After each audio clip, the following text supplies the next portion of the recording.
equation of a line through one point and perpendicular to a given line. If in place of the parallel line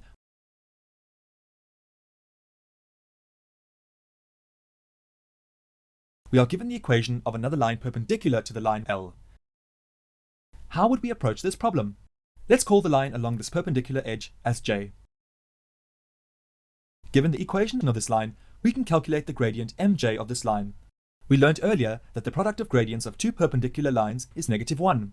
Thus ml times mj is equal to -1. From this, we can get the value of ml.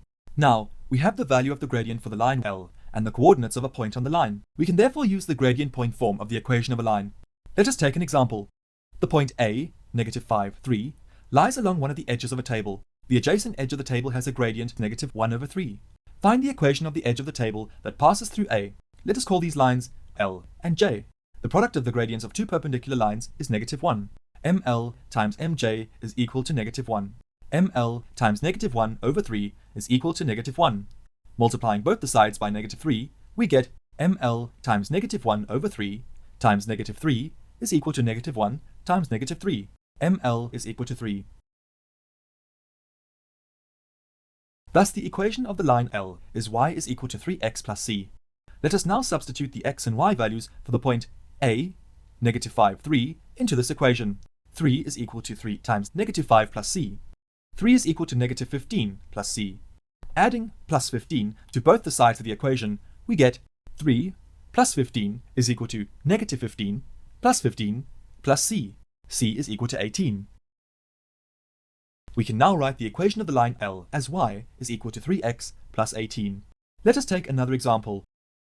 Line L passes through 2, 2, and is perpendicular to the line 2x plus y is equal to 10. Find the equation of line L. We know that the standard form of the equation of any line is y is equal to mx plus c. We just need to find the value of m and c. We are given that the line L passes through 2, 2. Let us substitute these values of x and y into the standard form of the equation. 2 is equal to m times 2 plus c. 2 is equal to 2m plus c. Thus, we get an equation relating m and c, but without the value of either one of them, we cannot move ahead. We are also given that the line L is perpendicular to 2x plus y is equal to 10. First, let us transform this equation into the standard form by making y as the subject of the equation.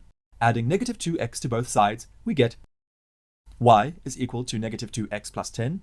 From this equation, we can deduce that the gradient of this line is -2. Since the line is perpendicular to line L, the product of their gradients will be -1. ml times -2 is equal to -1. Dividing both sides of the equation by -2, we get ml times -2 all over -2 is equal to -1 over -2. Therefore, m is equal to half. Substituting m is equal to half in equation 1, we get 2 is equal to 2 times half plus c. 2 is equal to 1 plus c. Adding -1 to both the sides of the equation, we get 2 plus -1 is equal to 1 plus -1 plus c. c is equal to 1. Now that we have the values of m and c, we can write the equation of the line L as y is equal to half times x plus 1. y is equal to x over 2 plus 1. Thus the equation of a line passing through a given point x1, y1 and perpendicular to another given line can be found. Need more help? Subscribe to our channel. Can't wait that long? Ask Masky to help you and let the math finally start mathing.